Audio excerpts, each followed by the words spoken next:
recognize the President, women, Harriet, and all the chairman of this great caucus, Amos Kisilu, and all the professionals from Kitui. Good evening. Baitu moyaseo. Moyaseo ingi. Asante sana. To start with, let me say thank you very much, CS, for inviting me to come this evening and have a little chat with these professionals. For us, we went to school quite a while ago, and the kind of work we do on a daily basis of working with the ordinary Kenyans, when we get an opportunity to talk to professionals, we get very privileged. See, when you talk to doctors, you feel like one. No, there was a process in biology called osmosis.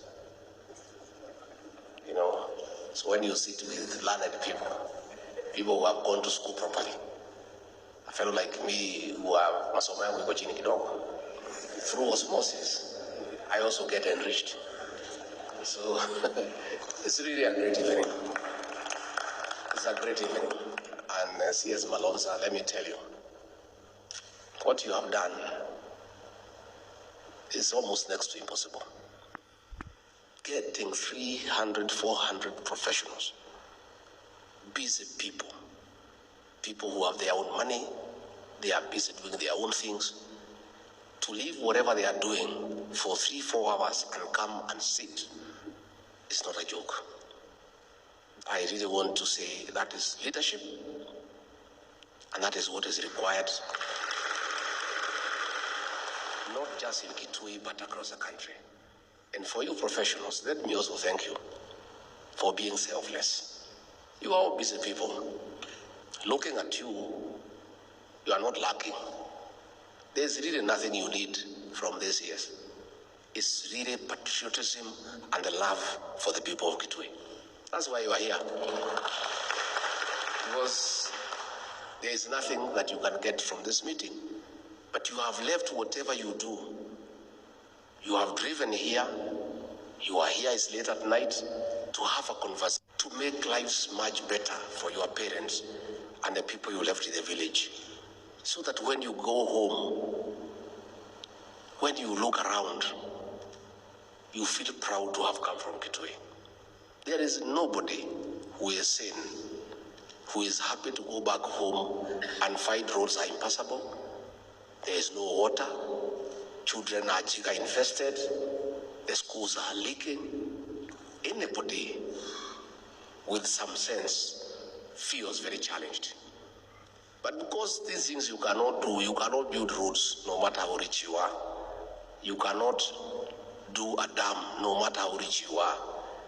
These are services that are given by government. And that is why you are here, to discuss the development of your county. Politics are two things. Politics is a struggle for scarce resources. Period. Let nobody cheat you about politics. Ingine yote ni porojo. Is a struggle for scarce resources. And because the resources are scarce, they must be influenced. That is why people want their son to be president, so that he can influence scarce resources to come to their place. There's no other reason. That is why people look for a governor whom they know to influence resources to come to their area. So, as you make decisions in choosing leadership, always at the back of your mind, remember, it is about struggle for scarce resources. And that is why everybody desires to be in government, so that you can influence the allocation of resources that are meager and scarce. We have a budget of about 3-point-something trillion. Our revenue base is 2.2 trillion. We have a deficit of almost 1 trillion. Those resources are required by everybody. You need roads in Kitui, you need mega dams, you need schools, you need everything. The resources are hardly enough. Where I come from in Nyeri, we want the same resources. Makueni, they want the same resources. Masaku, same resources. Kisumu, same resources. So that is why you fight hard through the ballot to have enough representation in the government to influence, harness, and look for those resources to come and develop your area.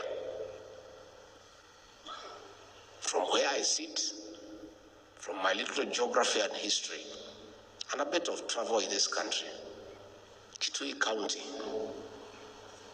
and the Kaaba Nation in general requires affirmative action.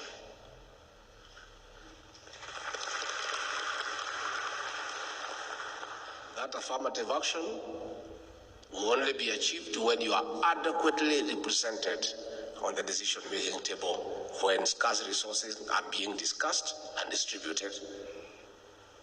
If you are absent from that table and the resources are scarce, what happens? What happens? For the last 12 years, you are not on that table. Other people are on that table. The few people you have on that table don't have the necessary muscle to push your agenda. Today we have people in the cabinet. They come and push your agenda. It goes to parliament. The people you have there are not in government. Which office can they enter and lobby? So a decision by one leader isolates an entire community.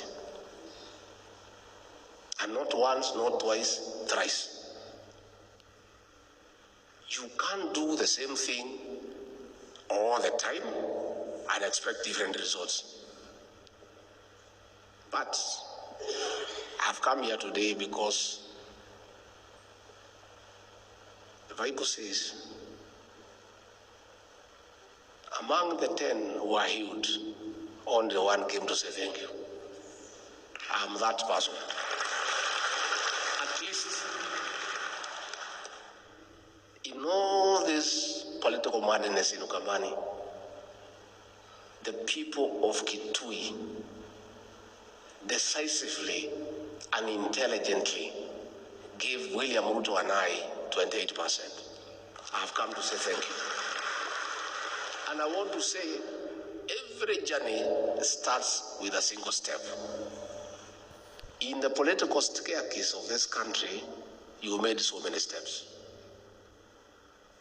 Because there is a requirement of so many counties for a presidential candidate to have 20%, 25% and above. Kitui was among them. And for that,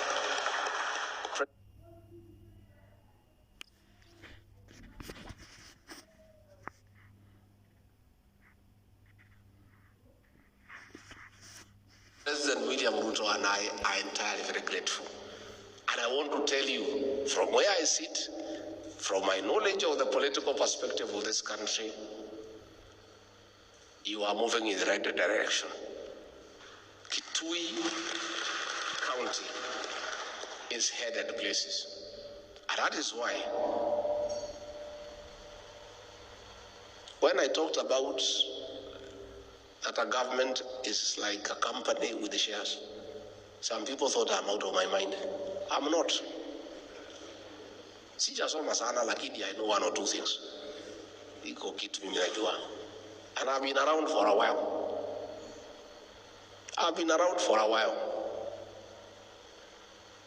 I was in the government of President Daniel Moi. I used to do his speeches. I was personal assistant to Professor Philip Mbithi when he was head of the public service and secretary of the cabinet. I have served in this country as an administrator for 15 years. I was personal assistant to President Uhuru Kenyatta. I helped him to become president. Then akafika pale, akatusahau, akatugeuka. I am now deputizing President William Ruto. I have seen each and every succession. I know one or two things, just being around and listening and just being ordinary and talking to ordinary people, walking with them, having tea with them, taking their phones. I get to know many things. The President made a decision to reward the people of Kitui handsomely. And we said, these people of Kitui, against the Azimio wave gave us 28%. They must be rewarded because loyalty must count for something. And that is why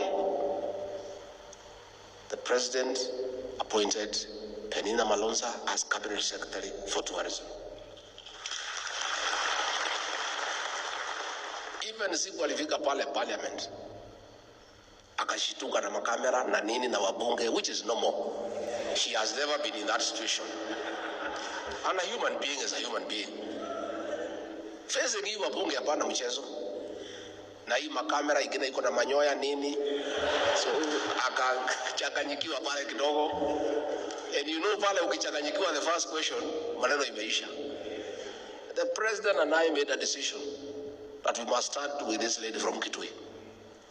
And we told our members of Parliament, barabara ni hiyo. That was our decision. That lady is okay, give her a chance. And tukapanga kanisa Kitui. We came there to lobby the Ukambani MPs. Musiende kuangusha mtoto wenu and give credit where is due. They came and joined hands with us. We overturned that thing. Today she is Cabinet Secretary. And the President made the right decision. I want to tell you today, not because she is here, in terms of commitment, passion, zeal, focus, hard work, this lady has no equal in the cabinet.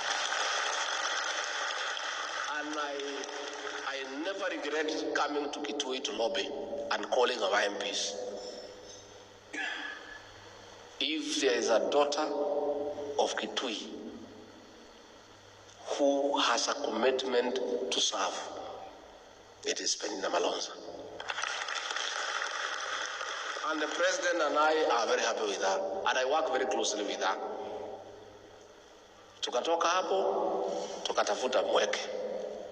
Ndio huyu ni PS wetu wa livestock, and he's doing a good job.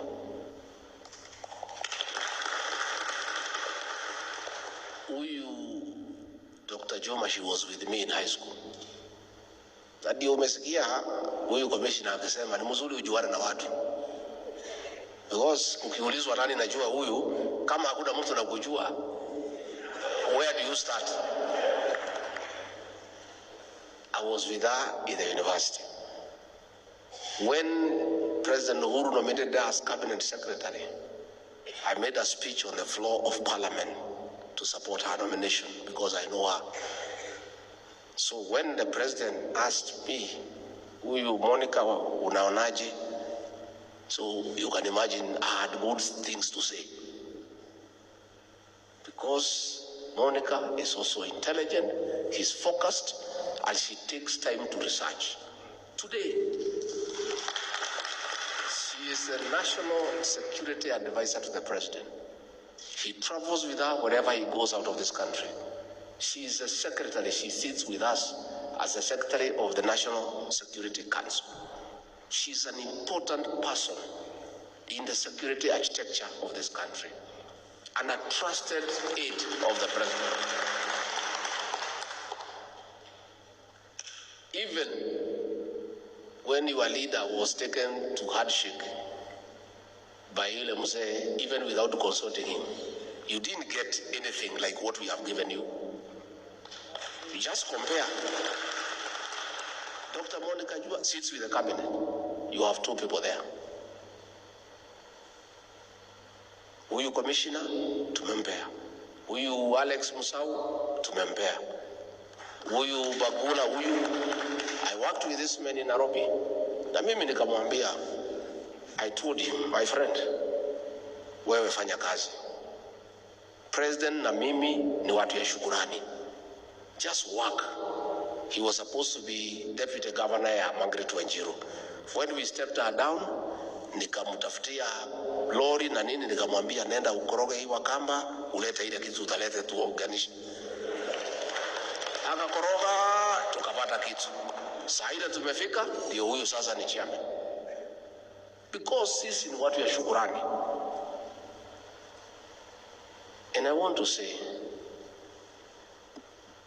you have said unataka appointments ya huyu Charles Nyamai,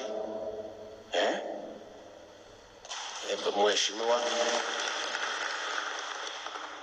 And even after we had become president, Ruto ameshinda, serikali imeundwa, by election imefanywa, watu wamemwangusha. Now they can see clearly that now ile ingine ilianguka. So sometimes sijui kama ni uchawi ama ni kamuti, I don't know what it is. Yeah. Kuna yule Felix Nguli huyu. Ako wapi ile jamaa yetu? Ile alikuwa MCA. Huyu. Anaitwa enda kutafutia kitu wewe.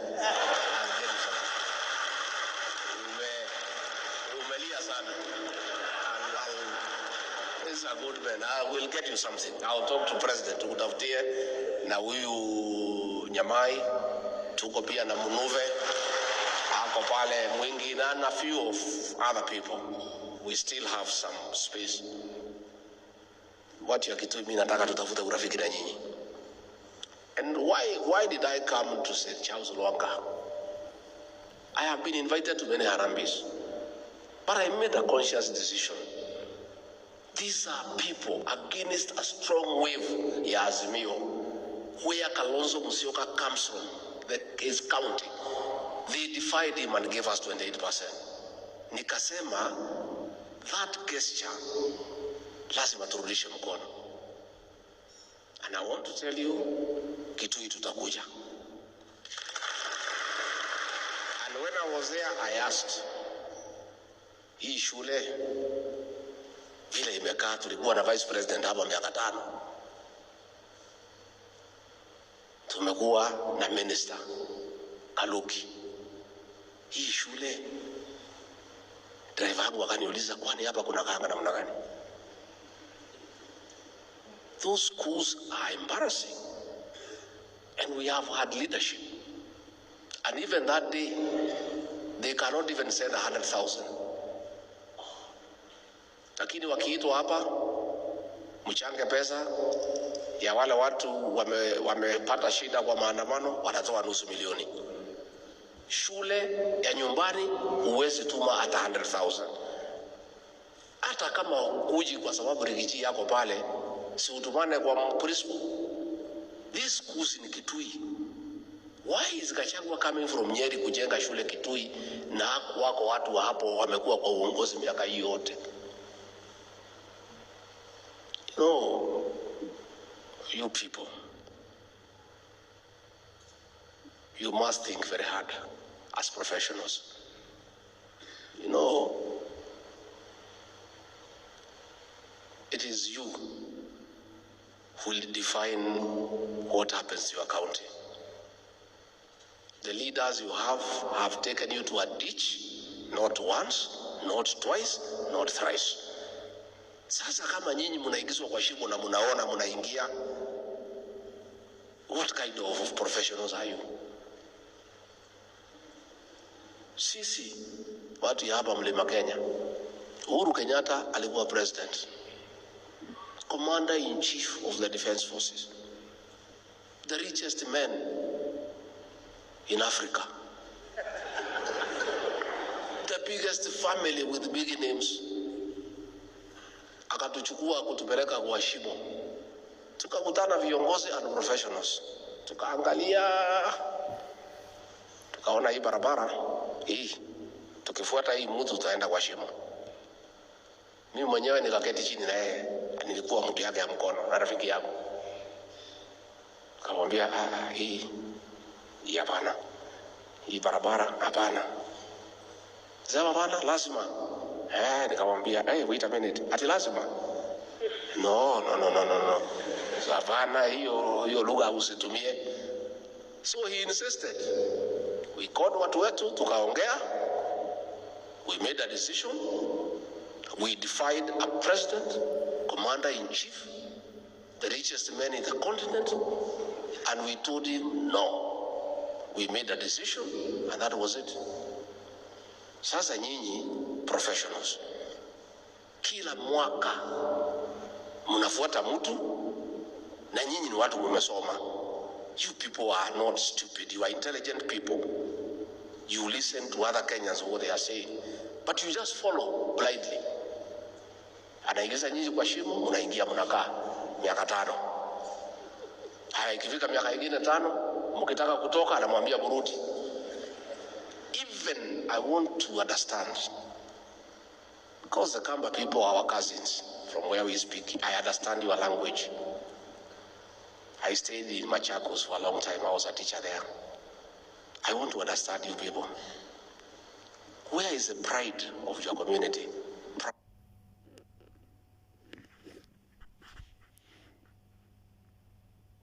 You know, a people with a culture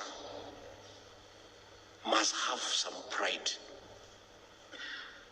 And professionals must protect the pride of a community. Huyu mzee amechukua mtu wenu, amemfanya running mate yake mara 2. Wameanguka pamoja. Imefika wakati amesema enda interview. Na anamjua. He had picked him twice. Tells him wenda interview, ulizo maswali. Yeye amesema sitaenda. Usiku amebadilika amesema acha niende. So ameenda pale, ameaibishwa. And there was no interview. Already the matter had been decided. Na kila mtu alijua hapewi. Where is your pride as a community? Kama ni sisi kwetu, mtu wetu aitwe interview, hiyo harusi ikeshia hapo, sio hiyo. Because we have some pride as a people. The Kamba people are educated. They are hardworking. And they are very loyal to a cause. They deserve some respect. How would you humiliate an entire community by subjecting their leader to humiliation and ridicule? Na ujue anabeba nyinyi kama wafala. Yule alichukua polling station yake. Out of 950 votes, alipata kura 17. Nyinyi mliaibishwa mkachukua yote mkampatia. So, that is why he'll continue despising you as a community and your leader. Because you have failed as a community to protect your pride. And this is something you people who are educated must really think about. How are you treated? Because if somebody treats your leader that way, it is the way he perceives you as a community. He disrespects you, he has a low opinion, and he knows you have no choice. You just follow him blindly. Akienda kwa shimo, unamfuata. That is why, for the first time, tunaanza kuona mabadiliko Ukambani. Watu wa Ukambani walikataa kuweka sufuria kwa kichwa. And I think you have started to regain your respect as a people. And even from where I sit, hii ilikuwa mlolongo wapi si watu ya huko. They were brought there. It was not the Kamba people. What happened is saa ile Wakamba walikataa kwenda maandamano to show that this demonstration is not about one tribe. It had to be arranged kuletwe vijana. Vijana ya Kikwetu wanagaa hapo adriva hapo. Wa ile kikundi ile ngine ya haramu hapo ndio walifanya hiyo kazi. Na si Wakamba. Hata hiyo ilikuwa wote, hiyo ilikuwa pale on the highway, is not the Kamba people.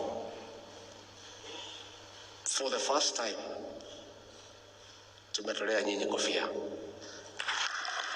Boss, saa hii kama wakamba wangetoka maandamano wapigwe risasi wauawe, wangesema ni nini walikuwa wanapigania na ni nini wanafuata. Na huyo hakuna cost of living anafuata. No. Anataka tumugawia serikali kwa nguvu. Na hata tukimugawia na hatuwezi, mtu yenu hakuna kitu atapata. Yeye atakuja apiganie familia yake. That is the truth. So you people, you have a date with the destiny. Your community, the 3 counties of Ukambani, they need water, they need roads, they need electricity. Those things will not come to the level you want when you are out there in the bush. Mutapata because you are Kenyans, kidogo kidogo, lakini itafuatwa na nani? Who will follow? Nimesikia mmesema compensation ya barabara ya kutoka Kibwezi kwenda Mwingi. Tuko na watu wanataka compensation pale Mlolongo line. Iko barabara ya kwangu inaitwa Keno Marua. Iko ingine wapi Mlolongo. Pesa ni kidogo. Sasa nani atafuata? Wabunge wenu hawako. They are not anywhere they can influence anything. Huyu waziri wa tourism hawezi ongea hiyo maneno. Who will follow those things? You say you want a dam in the 8th constituency, mega dam. Nani atafuata? Who? Najua Kikwetu wanasema, if you find a tortoise on top of a table, it has not placed itself there. Kuna mtu ameiweka hapo. Si ndio? Hizi vitu yote unaona kuna watu wanafuatilia. Because it is struggle for scarce resources. The resources are not enough. So it is a scrabble. So if you are not on the room where the scrabble is going on, hakuna mtu yenu hapo hata moja. So what happens? So you people, Kitui, you are on the right path. Wacha tushikane na nyinyi. Tujaribu kurekebisha ile imefanyika. Then going forward, mtarudi nyumbani na msikae Nairobi usiku ya uchaguzi. Endeni nyumbani mupange siasa na mupange maendeleo and the struggle for scarce resources.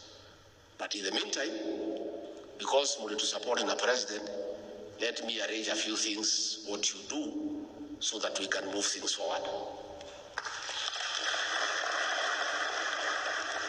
Nataka mtengeneze kamati ya watu 8, 1 person per every constituency.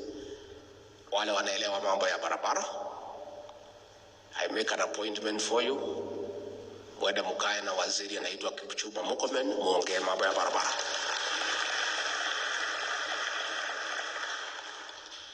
I want you to make another committee of 8 people, water engineers with the people nani, ni tengeneze appointment, mwende mkae na Alice Wahome. Mumeongea mambo ya dengu na nini na kilimo, another committee of 8 people, professionals. Because sasa hakuna wabunge ya kufuata mambo yanu. Ni Nimro Dubai na Nyamai. Nimro Dubai kwanza amalize ile shida kidogo hiyo, alitoa fujo kidogo, so saa hii is a little bit injured. So it is you, na mimi nitamsaidia. Tutasaidiana na hao MCS. So another committee ya agriculture mkae na Mithika Lintore. Umesema mambo ya huduma center. Another committee tupange mkae na Aisha Jumwa na nitafuatilia, si ndio? So that we start moving. You have talked about mining. Many minerals in Kitui. Mtu ya kufuata hapo wapi? Mtu yenu ako kwa mikutano kila siku. Hii mikutano haizai, haileti chochote. He's lost direction completely. This is a community in need. He was vice president. Why didn't he deliberately make an effort on the exploitation of minerals in Kitui County where he comes from? What did he do about those minerals? Nothing. So, another committee of 8 people.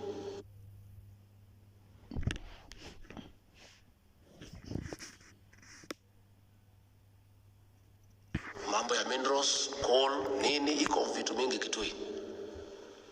Na mkipata pahali nauzwa shamba, mnitafutie ninunue. Najua sisi wa Kitui ni watu ya muonda. Another committee, I'll tell the CS Mining, Salim Mvuria, muketi. Then sasa hizo kamati, mupeleke hizo maneno. Then I'll call a meeting of those ministers and Dr. Monica Juma and Penina. We discuss progress. Once we discuss, we agree on the way forward. CS apanga hii delegation with all those issues kwa rais wa Jamhuri ya Kenya. We go and discuss. President is very happy with this county, I can tell you. So, they say Kikwetu, strike the iron when it's still. Yeah. Najua hiyo mtu ya kwenu anaweza aende tena aseme kitu achavue roho ya rais. So wacha tufanye haraka. When he is still happy with Kitui, you know, so that we can make progress. But I also want to say, you have good people. I saw the people of Kitui make a decision about Charity Ngilu that she has no capacity to be governor na ikaisha. So I know from where I sit, I have a feeling you people are going to make the right decisions. Because I saw you looked at that lady, mkaona hakuna pahali anapeleka county. And you made a decision, si ndio? Because najua tulikuwa tunatembea huko. Tunauliza. Sema bara. Huyu bara. So I know you can liberate the people of Kitui from bad leadership and put this county on the map of Kenya to attract development, to build schools, to make sure you have good infrastructure, you have water for irrigation, because your land is good. Mungu amempatia nyinyi ardhi nzuri, rotuba nzuri. All you need is water. Maji hawezi patikana kwa hiyo kelele. Adam, kwa hiyo kelele itatoka wapi? Hawezi. Hiyo itaongewa kwa maofisi. Ndani ya ofisi, ndani ya bunge. Like-minded people who are favor with the government. So me, I want to assure you of the support of President William Ruto and we'll work together with your leaders here. We look for several positions hapa na pale. I'll tell the president of this discussion, and we try to get a few people here and there so that you also feel you are part of the transformation of this great republic. Munisamehe, mimi ni mtu ya kuongea ukweli. If ukweli yangu imedunga roho yako, pole, unisamehe. I was born that way, I will live that way. Najua watu wanadharau wengine. Hii watu ya Azimio na magazeti na social media walikuwa wamenidharau. Wananiandika mambo mingi, mtu ni mshamba, hajui kuvaa. Sijui nini. Najua mimi najifanya mjinga. I just kept quiet. Siku ya debate nikaweka ile mambo. Nikawaachilia ile kisungu yenyewe. Na nilikuwa najifanya sijui, ndio wasijimpangie. And that is the last day I heard of that lady. The next time I saw her with a sufuria on the head.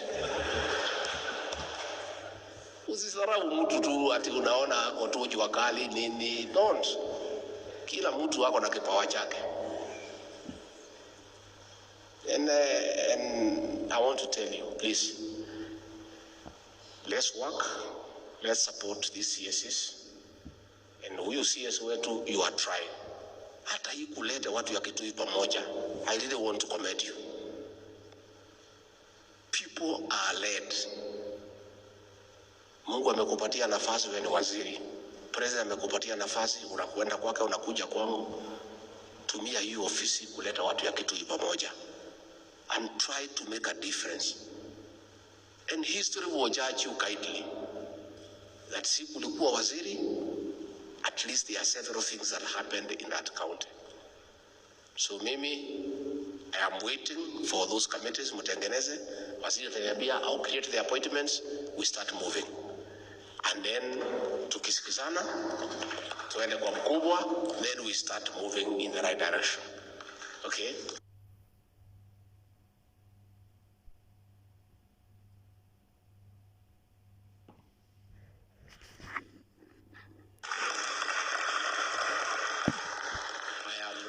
And willing kuja Kitui anytime mkinialika. Kuja hapo tukule modhokoi, tufanye harambee. Tujenge kanisa, tujenge mashule, tuchangie kina mama, tuchangie vijana. This is our country. This is our country. And we are ready and willing. And you have already demonstrated good faith to us by the way you voted for us. But I want to tell you, huyo kiongozi wenu mtamuongelesha. Do you know, even after we won, mkubwa alimuita. An offered him to come to government. Akasema hapana, wacha tungoje Supreme Court. Mkitushinda, tuongee wakati hiyo. Already we had won, they have lost. We were inviting him to come to government and bring the Kaaba nation to government. After wamekuwa defeated the Supreme Court, alikuja amekimbia, akaambiwa umechelewa. Akajaza form ya speaker ya Senate, akakosa mtu ya kumpropose. Akajaza ya National Assembly, akisikiza hakuna, mambo ikaharibika. Saa hii anadanganywa ati atawachiwa. Kuna kitu ya kuachiwa na mtu? Nyinyi watu ya Kitui, kuna kitu ya kuachiwa? Hii kitu ni kutafuta, unatafuta, utawachiwa na nani? Aguna. So you really must liberate the Kaaba nation from bad leadership and selfish leadership. One man cannot take a whole community into the wilderness for 15 years. And you have an example to learn from the Kitui nation. Life is, walimu wanafundisha na examples. Mumeona sisi tumemwambia president akwende. And we liberated the Kitui nation from one family. You saw William Ruto liberate the Kalenjin from the Moi aristocracy. But since ye amujapata kiongozi, it is you, the professionals, to liberate the Kaaba nation and put it back on the path of development and progress. You cannot continue following somebody blindly year after year, and you are getting nothing out of it. It is not right, it is not fair, it is not reasonable, and you people owe your community an explanation. Because the rule of people listen to you. I can tell you, kwetu siku ya uchaguzi inamalizikaga Saturday. Saturday, si uchaguzi ni Tuesday. Saturday that day ndiyo mambo ya kwetu inakushanga. Ile watu wanatoka Nairobi wanakuja na gari, wanaingia supermarket, wanafanya shopping, wanapeleka nyumbani. Saa ile wamesema iko hii, wanapeana direction. Wanatoka hapo wanaingia in the local pubs, wanasema kila mtu pewa, wanapeana direction. That is how uliona imeingia UDA suit is the middle class. They came on Saturday. Even some candidates who are very strong were independent. Walimaliziwa na professional that Saturday. You people must change the politics of Ukambani. You cannot allow one person to mislead the whole community for so long. You must make a decision. Because you have gone to school, Mungu amemsaidia, mumepata kipawa, you are able to discern, you can analyze the politics of this country and take your people in the right direction. And that is your duty. So if you don't complain. Because now you complain to who? Ile watu mmewacha nyumbani, hiyo ni watu watafanya vile mmewaambia. So mkienda kulalamika kwa hao na hao watalalamika kwa nani? It is you people. And I'm so glad this is a good forum. I needed to say that itoke kwa roho yangu. It's because I feel pained. Because the Kamba people are decent people. They have a commitment to what they like. And even that, though you are supporting that Mzee, we don't blame you because you are like that. You are people who are very committed to a cause. Lakini mukienda muone hiyo barabara kuna pahali inaenda, you can change your mind. Only a fool doesn't change his mind. You are educated people, you are enterprising, you are hardworking, you deserve better. From where I sit, you deserve better. You deserve better leadership. You deserve a fair share on the decision-making table when a decision is being made on the distribution of scarce resources. And since these resources will remain scarce, please make sure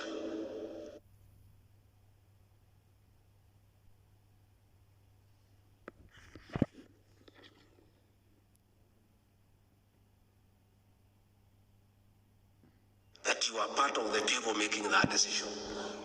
Otherwise, when the resources are scarce and you are not there, what is likely to happen? So please, I beg you, I plead with you, make Kitui great. You have the capacity, you have the knowledge, you have the know-how, you just need the willpower to make a difference. With those very many remarks, I'm sorry I have talked too much. I've kept you for long. I want to apologize, but I needed to say that because I am very happy myself to work with the people from your county. I work very closely with Gacagua. He's a very good lawyer. When I had problems, who wanted to jail me, he helped me. Alikuwa anataka kunifunga hata miaka 50 nikufie jela. Huyu Gacagua akanisaidia. Huyu Alex Musau nimefanya kazi na yeye, is a good person. Huyu Monica Juma tumekuwa na yeye tangu university days. You have got good people. And you are trusted people. You are people somebody can trust. I can tell you, the people I work from Wakamba, largely 90% are from Kitui. Yeah, I'm telling you, you are good people and you deserve better from where I sit. Please, please, please, make a decision. Muongee na watu nyumbani, mukae vizuri kama Wakenya wengine, and liberate that county from selfish leadership and chart a path for your people and for generations to come. May God bless you and bless you abundantly. Asante sana.